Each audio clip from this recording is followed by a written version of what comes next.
So Jordan is obviously a member of the USA volleyball team that's heading to Tokyo this upcoming Olympic Games. For those that are new on the call, a little bit of her background here. While she was at UC, she was a 3-time unanimous player of the year, her sophomore, junior, and senior year. Her freshman year, she was freshman of the year. She has broken numerous records and accolades here at UC. She owns the all-time kills. She's the all-time career leader in kills, and she was AVCA third team and first team her junior and senior year. She 2019 was a member of the USA volleyball team that went over and played to secure a spot to play in the Olympic Games. And then she has been a part of the USA volleyball team for 3 consecutive VNL championships. This is her first trip to the Olympic Games as a member of Team USA. And I'd like to introduce Jordan Thompson to everybody. And so Jordan, I guess to get started and before we open the room for questions, obviously this is something that we've talked about a little bit, you and I, and even with Coach Alvey as a team, just this opportunity of you potentially making the Olympic team. What does it mean for you to now know that you are officially heading over to represent Team USA and play in your first Olympic Games? Yeah, it's just such an honor, and to be able to represent Cincinnati as well, I think is huge. A lot of people, I think, don't really always look at Cincinnati as a volleyball school necessarily. And so I'm just really honored to be able to represent Cincinnati and prove that you don't have to go to a Big Ten school just to do great things in the sport. And so you can have a lot of success at a school like Cincinnati, and there are great people and a great staff to just, I think, lead you on that journey. And I think that that's been my story. And so it's really special to be at this point in my career so early. And I think it's very surprising for me, but I'm just enjoying every second of it.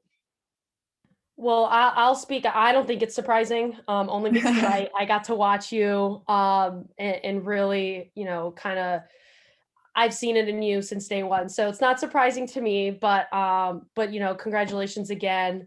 Thank you. I guess before I open it up to everyone else too, what is maybe one takeaway that you learned here at UC that could potentially help you as you are preparing to head to Tokyo?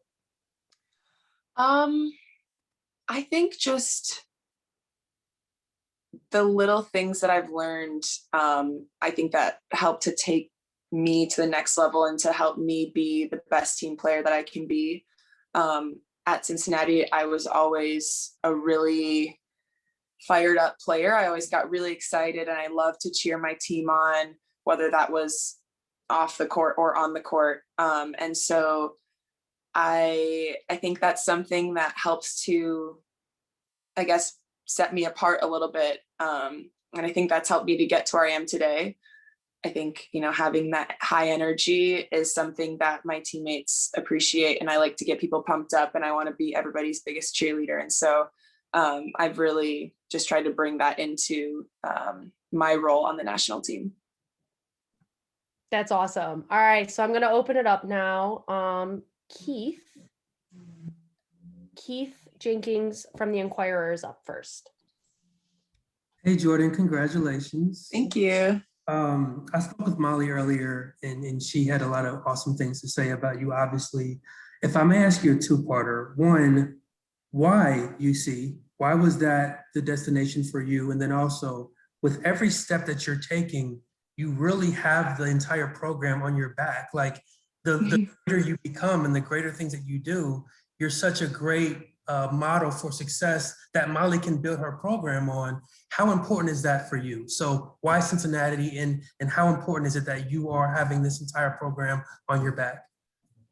I think Cincinnati, just when I got on campus, I don't know. I mean, I think it was everything just coming together, from the campus, the layout of the campus, the school and the program that I wanted to be a part of, the coaching staff, and just the support staff and the team. It just felt like a second home to me. And I think that's really what it became. And I knew that wherever I went to school, I really wanted to start my career as a freshman and really be able to have an impact right away. I didn't want to go somewhere where I wasn't going to see the court maybe until my senior year. I really wanted to get playing time and improve through playing games and playing against other people and other teams. And so I think everything just felt right when I took my visit there. And yeah, it was just a second home from the beginning. And I think to be able to be at this point now where I've had this amazing journey coming out of Cincinnati and now I'm with the national team, it just goes to show, like I said before, that you don't have to go to this Big Ten school to have a really successful career in volleyball. You can go to a smaller school where it's still, you have that big school feel because it is a big school, and you can take your program to do amazing things. I mean, to end my career at Cincinnati with us taking a trip to the Sweet 16, that was something that I don't even know if I thought was possible my freshman year. But then once we got going and we were just building that program, the coaches believed in us so much as a team. And I think it was just, you can do so many special things. And I think that my story really is a testament to that. Awesome. Tino Bavenzi, I might have botched your name and I'm really sorry about that, Tino. Tino's up. All right, all good. So Jordan, obviously, you know, making the Olympic team is a dream in itself, right? But what does that mean to you personally? I mean, I'm sure as a little girl, you maybe had a thought of this, but maybe it wasn't a reality. But could you just talk about what that means to you first off? Yeah. I mean, I remember playing volleyball outside with my cousins in the middle of the street and just falling in love with the sport that way. And I remember we would watch the Olympics and watch volleyball, and I would see players and I'm like, you know, I want to do that one day. And of course I'm like, okay, it's probably not going to happen, but like, that's a great dream to have. And so to get into college and start having just the opportunity to train with the national team in 2019 and making rosters, I think things became a little bit more real for me then. And I don't think at that point, I still couldn't believe it. And so it just means so much because it's something I truly did not think. One, I didn't know if it was ever going to happen, but to be at this point so early in my career it just still blows my mind, because in my game plan that I had, I was like, okay, I just want to get into the national team gym when I'm 25 or 26, and maybe they'll ask me to train with them then. And to be now on the Olympic roster at 24 years old is just, it blows my mind every day. I have to remind myself that this is actually reality. So it's amazing. And just quick follow up there on that. I mean, what's your expectations for the team? I think bronze was 2016, right? I mean, gold has got to be the goal. Yes, gold is definitely the goal. And I think, you know, we had a lot of opportunities to just experiment with lineups and figure out where we were at as a team during our VNL tournament that we just finished in Italy. And I think now we're just fine tuning things, and I'm really excited to see what we can do in Tokyo. So gold is definitely the goal. All right. Jana Bardal is up next. Hi, Jordan. My name's Jana. I'm also with the Inquirer. How are you? I'm good. How are you? Good. And sorry, my camera's a little funky, so it's off right now, but I appreciate your time tonight. You mentioned taking from Cincinnati lessons about the little things and, you know, the player you want to be is everybody's biggest cheerleader. I'm wondering if there's been any specific people along your journey as a player, whether that be at Cincinnati or before then or after then, that you've looked up to and you try to take after as an athlete.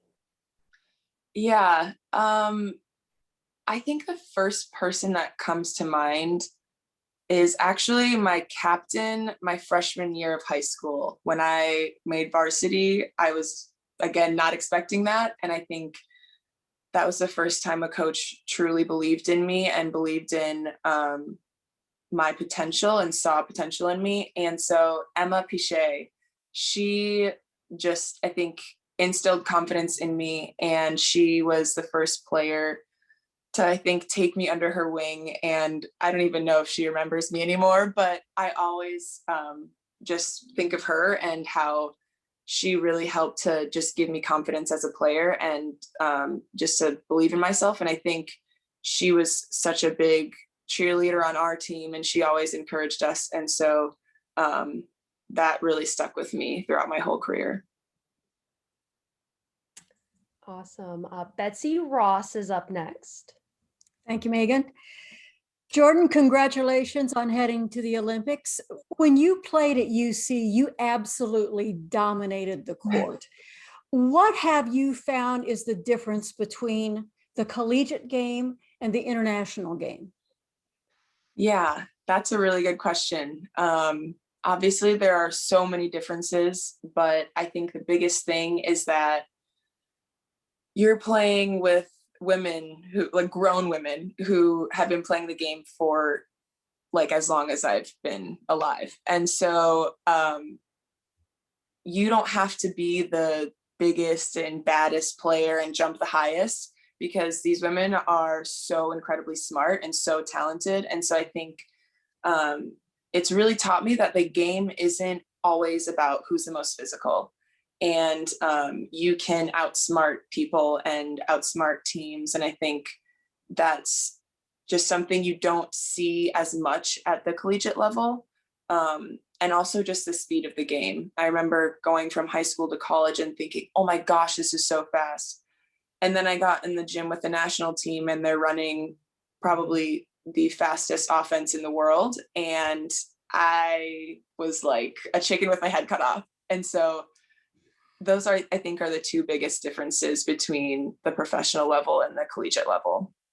And speaking of the Olympic team, you are one of 8 first-timers on this Olympic team. So what have you heard from the veterans about going to the Olympics? Have they talked to you at all about the experience and how to handle it? We've talked a little bit. I think those of us who haven't been before will ask questions here or there, and just, you know, asking what their favorite part is, or, you know, kind of what to expect. And I think the most helpful feedback that we've gotten is that there's just a lot going on. You're staying in the Olympic Village, and there's media, and there's, you know, other sports and stuff like that. So just to be prepared for that.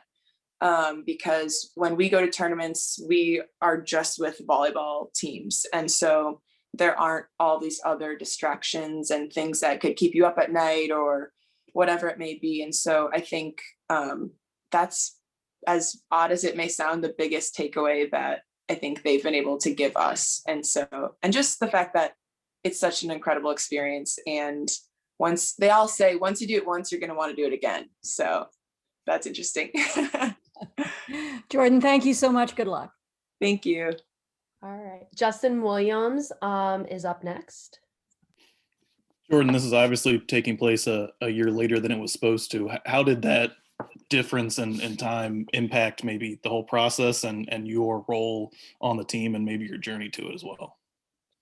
Yeah, I think, I mean, as a team, we really took this extra year and used it to our advantage. And I think personally, I was a little bit nervous about what this extra year would do in terms of the role that I was going to have and my goal of making the roster.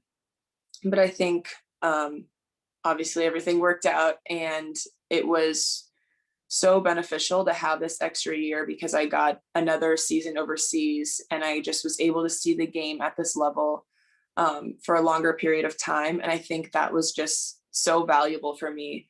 My last professional season overseas, I was playing as an outside, and then on the national team, I play as an opposite.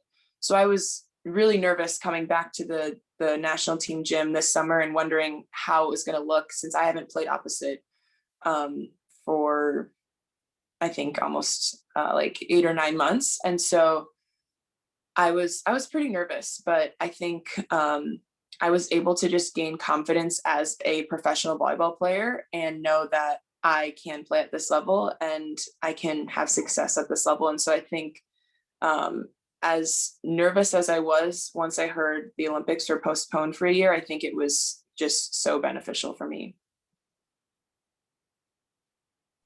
Awesome.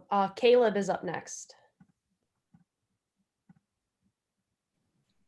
Oh, Sorry, I was muted there. First of all, congratulations. Thank you. Second, I'm curious, have you thought at all about the moment where you walk in, you see the flag, you hear the anthem, and it's like, wow, this is really happening. Like, have you thought about what you're gonna think or feel in that moment, what that's gonna be like? Yeah, I've tried to imagine it because right now it just still hasn't completely hit me. And I talk with my teammates all the time, and I don't think it's really hit any of us yet. So we're all just wondering what that feeling is going to be like when we step out onto the court and there's the Olympic rings and we're in Tokyo and it's just starts to feel so real. But I think I'm just going to do my best to embrace the moment and not get too overstimulated, but really just take everything in. Is there a specific thing that you were, you said you had talked to some of your teammates about what it's like being a first timer or whatever. Is there a specific moment or thing that you're most looking forward to? I'm really excited for the opening ceremonies. I think it might look different because of COVID, but I think that no matter what, it's going to be special. And to be able to hopefully have the opportunity to be around the other Olympic athletes and see just people from the United States representing our country and being so proud to just compete at the highest level, I think is going to be just something really special to be a part of. And so I'm really, really looking forward to that opening ceremony. Thank you. Good luck. Thank you. Heather Cox is up next. Jordan, it's Heather. I'll actually be with you in Tokyo working as a reporter for NBC, so I'm looking forward to it. Congratulations. Thank you. And are you hearing me okay? Oh, good. It's working. Perfect. Yes. You're welcome. I know that you've talked about your age, and I am just a little bit curious to get more insight from you on how you see your age as an advantage, like where it helps you and where it's a disadvantage. Like, are there any examples that you can give us about where age has helped and where it's hurt? Yeah, I think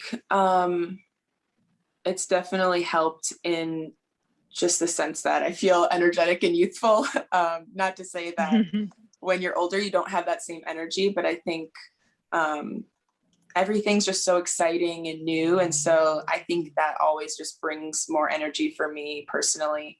And yeah, so I think definitely my energy. And then I think something where it could potentially hurt me is just, I don't have as much experience as all of our older players, but at the same time, I think I don't necessarily need that right now because we have just, I think a really, we have a 23-year-old, me 24, all the way up to, I think, 34. And so we have people to back us up where we lack in that experience. And so I think we make up for that lack of experience in our talent and in our energy and the intangibles that we bring to the team. And so I think, that could potentially be something that hurts me, but I think my teammates make that up for me where I lack that experience. Absolutely. And if you guys don't mind me following up with one more, at what point in your life did you find out and learn about who Karch Kiraly is? And then kind of what's that journey been like, sort of knowing who he is and all of his volleyball success to actually playing for him? I don't know if I remember when I found out about who he is and everything. Maybe in college, don't tell him I said that. But maybe as a freshman, or I don't know, maybe my senior year of high school. But I think getting to play for him and learning more about his background and his career and just all of the knowledge that he has been so just amazing. And I think I remember the first time we had a conversation, I was at the USA Open tryout in Colorado Springs. And I remember, I think there was a smaller group training that I was able to be a part of. And he pulled me aside at the end. It was just like, we really like what you're doing, keep it up, blah, blah, blah. Nothing too fancy or special, but I just remember feeling like, oh my gosh, this is so cool. Like, Karch, wow. And so I'm pretty sure I called Coach right after that, Coach Alvey, and told her about that because I was just so excited. I believe it. To me, he's, I'm a lot older than you are, obviously, but he was my Michael Jordan. And I tell people all the time, I was much more nervous the first time I interviewed him than the first time I interviewed Michael Jordan. He's pretty much volleyball royalty. Yes. Yeah. All right. Thanks, Jordan. Look forward to seeing you over there. Yeah. Neil Meyer from the Front Office News is up next. Hey, Jordan. First off, congratulations for being selected. Thank you. You mentioned the support system you've had from the University of Cincinnati a few minutes ago. Can you just talk about your relationship with Coach Alvey and the staff at Cincinnati and how they have helped you become the player you are today and how they have helped you get to the position you're in to be the first ever volleyball player from University of Cincinnati on the big stage representing our country?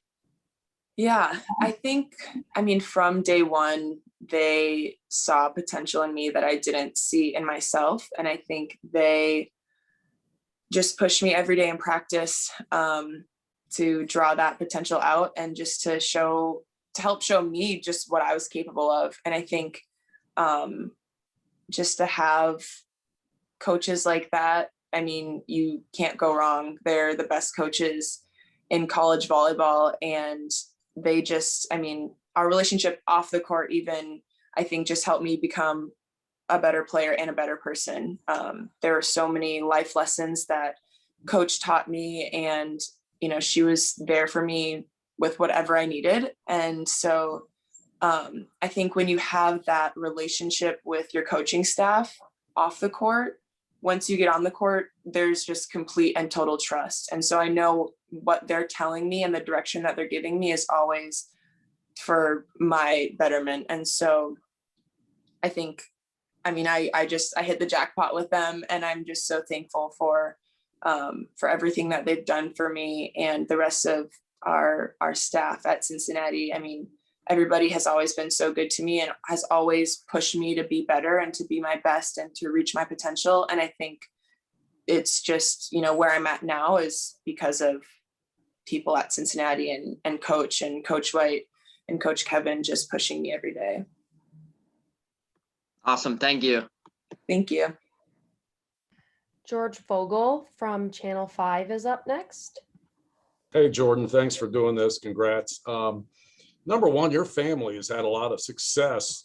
Your uncle, your dad, all that. Where does this rank in the family? What do they make of this? And this might trump everything they've done, right?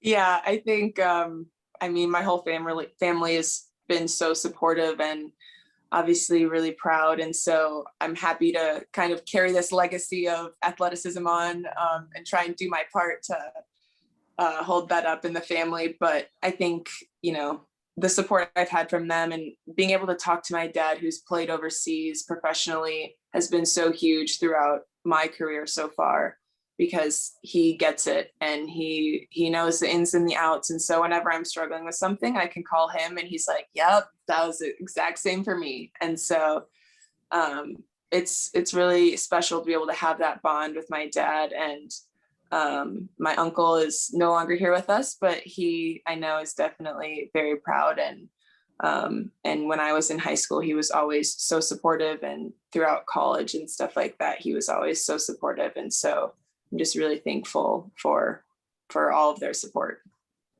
And one quick follow-up, 3 female athletes from UC will be in the Olympic Games, one with the Canadian soccer team, Annette throwing the hammer for Nigeria. How's that make you feel, and what does that say about things that are going on over there in Clifton? It makes me so incredibly excited. And again, it just goes to show the talent that comes out of Cincinnati and the staff that we have there and what we are capable of as a university.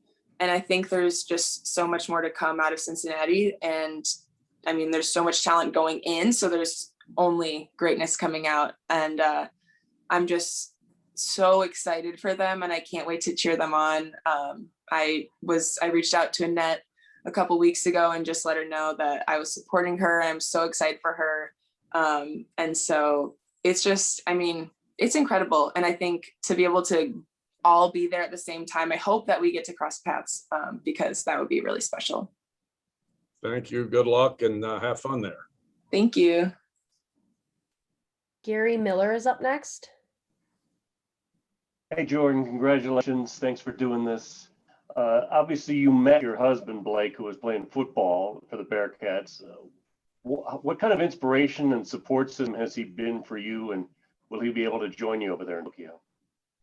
Yeah, unfortunately, he won't be able to be with me in Tokyo just with the COVID restrictions. Otherwise, I'm sure he would be there.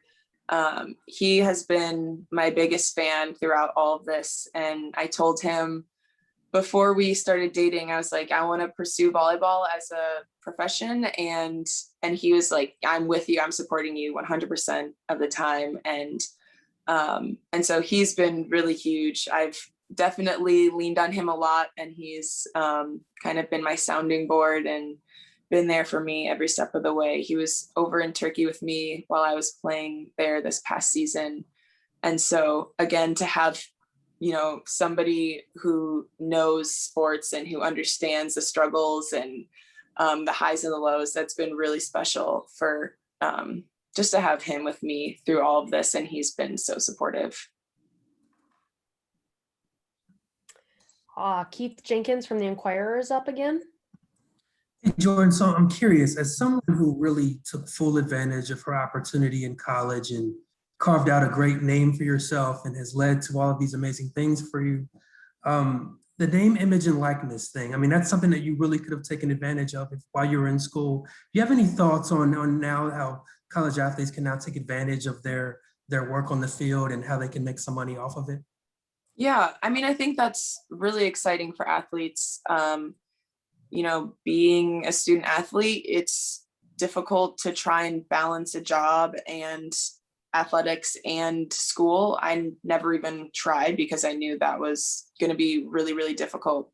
And so I think for athletes to have that opportunity to have another avenue of income to support not only themselves, but their families, I think it's going to be huge. And I think it's honestly about time. I don't know that it's necessarily always been, I guess, I feel like maybe some rules in the NCAA haven't always been the most fair in that sense, because I think athletes do so much, and, you know, there are just a lot of roadblocks to just trying to support yourself and your family and survive in college, because it's difficult. And so I think that's really huge. And I'm just excited for the opportunities that athletes are going to start having now. Brandon Seho is up again. Hey, Jordan, I was just curious where you're training and when did you guys leave for Tokyo? Yeah, so we're training in Anaheim, California, right by Disneyland, actually. And we'll leave for Tokyo on July 17th. What's kind of the next couple of weeks look like then? Are you guys just training all there and just take me through the schedule, I guess, if you can? Yeah, so we train Monday through Friday. We'll have our lift in the morning and then practice. And so right now we'll just continue training until we leave. And I think our training block will look pretty much the same as usual. And so I think it's really nice. Our coaches do a really good job of taking care of us and not running us into the ground with 2-a-days and 3-a-days. And so we get all of our work done in the morning, and we have the rest of the day to recover, relax, watch some film, and have some time to ourselves, which we don't always get overseas. And so our schedule is it's really nice here. And obviously to be in sunny California, that's pretty nice too. Neil Meyer from Front Office News is up again. Hey, Jordan, we briefly talked about your historic 2019 tournament run. Outside of that, what are some of your other favorite memories as a UC Bearcat volleyball player? I mean, that one really was so huge. I think just beating Pitt, that was really, really exciting. I just remember being a little bit nervous because we had faced them in preseason, and I knew that they were a really, really strong team.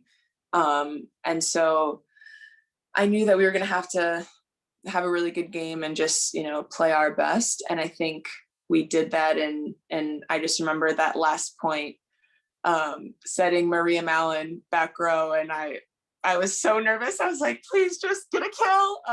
And Maria did, she got the kill, but I'll never forget that moment. And it's just burned into my mind in the best way possible. And just being able to celebrate with the team in the locker room after that was so special, and to have the coaches come in and we're all just jumping around, super excited. I think that's something I'll never forget. Awesome. Thank you. Thank you. Caleb is up again. Hey, Jordan, I'm just curious if you've gotten to go to Disneyland next door. No, I wanted to go in 2019, but I was in college, so I didn't have any money to go.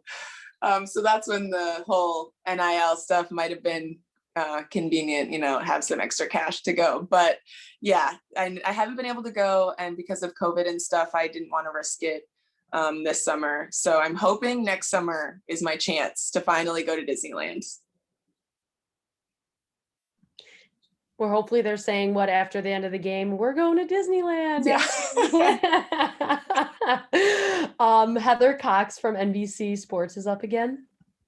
Jordan, I'd love to hear your feelings on the biggest differences and adjustments from going, from playing outside to opposite, biggest challenges, biggest adjustments. Yeah, I think naturally I feel more comfortable just with the all-around game as an opposite. You just have less to focus on. You don't have to worry about passing. Defense in the back row is a lot easier for me to read in right back than it is in middle back as an outside. And so I think the opportunity to play outside this past season overseas in Turkey was really, really good because I learned to see the game a lot better. And I think attacking has always been okay for me on both sides. I don't think I struggle on one side more than the other when it comes to attacking, but I think to have the opportunity to play outside just really helped my game overall. And then going back to the opposite with the national team, like I said, I was really nervous, but I think it was honestly just like riding a bike. It definitely took a while to get comfortable again with just swinging, having the ball travel across and reach my right arm is different than being able to just attack on the outside. But I think it's something that comes really natural to me, being on the opposite. And so I think it was a pretty seamless transition back, as opposed to trying to go from opposite to outside is a little bit tougher for me. And do you think that's rare? Do you feel like most righties would actually say that it's just as easy on the right as it is on the left, having to kind of turn your body away from the court? Do you think that's a rare spot for you to say that it's just as easy on both sides? Maybe, I don't know. I mean, I think obviously if you're a lefty on the opposite, that's probably where you feel most comfortable. But yeah, I think just from playing opposite, starting when I was younger in high school, I think that really helped me to just feel really comfortable there. So I don't know I think a lot of people would probably say swinging on the outside as a right-handed player would probably be easier or more comfortable. But yeah, I feel really comfortable on both sides, which is nice. That's awesome. And then my last question, do you know of any plans that your family or your husband have for watch parties, or how they're going to view you playing in Tokyo? I'm not sure yet. I think they're probably coming up with some plan. My mom had mentioned that they wanted to have a viewing party at her house, but I'm not really sure. I know a lot of my family has told me that they want to do something and have some sort of viewing party, but I'm not really sure where they'll gather yet, but I know they're planning something. Awesome. Thank you.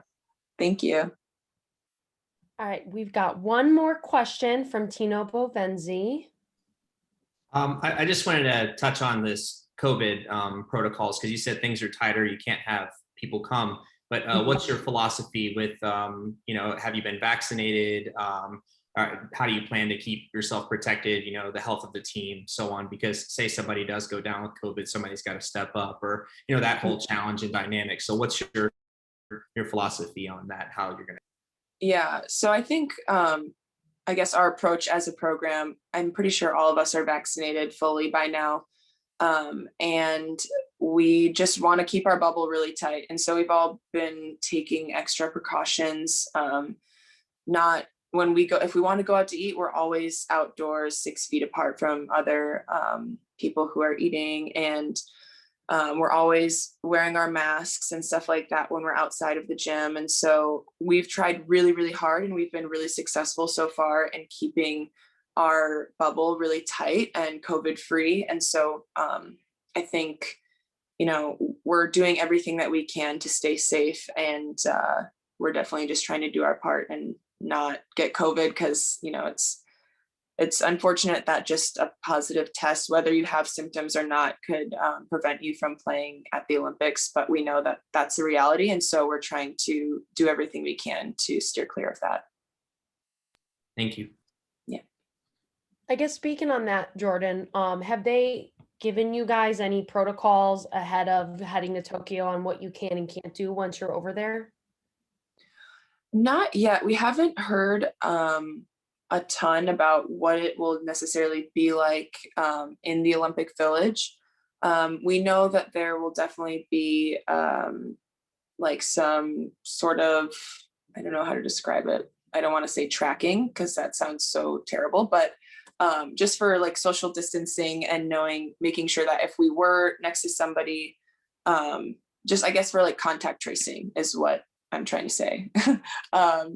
But yeah, so we know that the process of getting into Japan is going to be a little bit difficult. There's just a lot of different things that we're going to have to be prepared for, and documents and COVID testing, I think 3 days out, then 2 days out, and then once we get there. So there's a lot that goes into just getting there. And I think that's what our focus is on right now. And then once we are into Japan, I think we'll figure out more what it's going to be like in the village. Awesome. And I lied. We have one more, and then this is Okay. the last one for today. Okay. We have Gary Miller back up. Yes, and I have to apologize. It's somewhat controversial. We don't get to talk to Olympians very much. So I don't know if you even know Sha'Carri Richardson, or if you know that today's news that she's not on the relay team either, but just wanted a fellow Olympian who's trained and waited an extra year for this. Mm-hmm. How you feel about how she handled it and how the committee handled it? Yeah, I mean, we've talked about that a lot just as teammates. And I think it's really unfortunate, because we know the rules as athletes. You can't smoke weed. And I think it's so tough, because on one hand, we know the rules, but on the other hand, it's like, are the rules really, like, do they make sense? Because weed is legal in certain states, and I'm pretty sure in Oregon that it's legal, and that's where she is either from or where she was training. And so I really just feel bad for her. I don't think the rules are necessarily fair, but they're in place. And so I think it's just a really unfortunate situation. And I think my view on it is that I just hope that people don't let that taint their view of her as an athlete and of the things that she's done, because I don't see weed as a performance enhancing drug. It's not going to make you run faster. I'm pretty sure it makes you tired or whatever. So like more hungry. Like, I just don't see how that's going to really help somebody, take it to the next level. So I don't think you can really, I mean, obviously she made that decision and now she's having to live with it, but I really hope people don't let that taint their view of her, because it's a mistake that she made, and considering her circumstances in life and what she was going through, like, if that was what was helping her, who am I to say anything? I don't know. I feel really bad for her, and I hope that this doesn't negatively affect her career, because I feel like she's such an incredible athlete and she has such a bright future ahead of her. And I think, it can just be on and upward for her. So I just wish her the best. Thanks, Jordan. Thank you. Awesome. Well, on that note, we are done for the evening with Jordan. I do want to say thank you for joining us today, Jordan, and taking the time to talk with us. I've always enjoyed listening to you. So I really enjoyed hearing you and just getting to hear like how everything's going and all your thoughts. For everybody on the call, I am wrapping up some video highlights to share with those that might need some. And BJ Evans from USA Volleyball will be sharing a folder of approved video and photos that can be used as well for both. If you can just credit either University of Cincinnati or USA Volleyball, I'll make sure to, say which is which for you guys, and just a little credit in the corner, that'd be great. With that note, thank you so much, everyone. And Jordan, good luck. We will be cheering you on very loudly here. And hopefully we'll have a watch party in Fifth Third Arena on that mega video board. Yeah. Thank you guys so much. Thank you. Thank you, Jordan. Good luck. Thank you. Thanks, Jordan. Good luck. Hey, Megan, just a quick question for you on the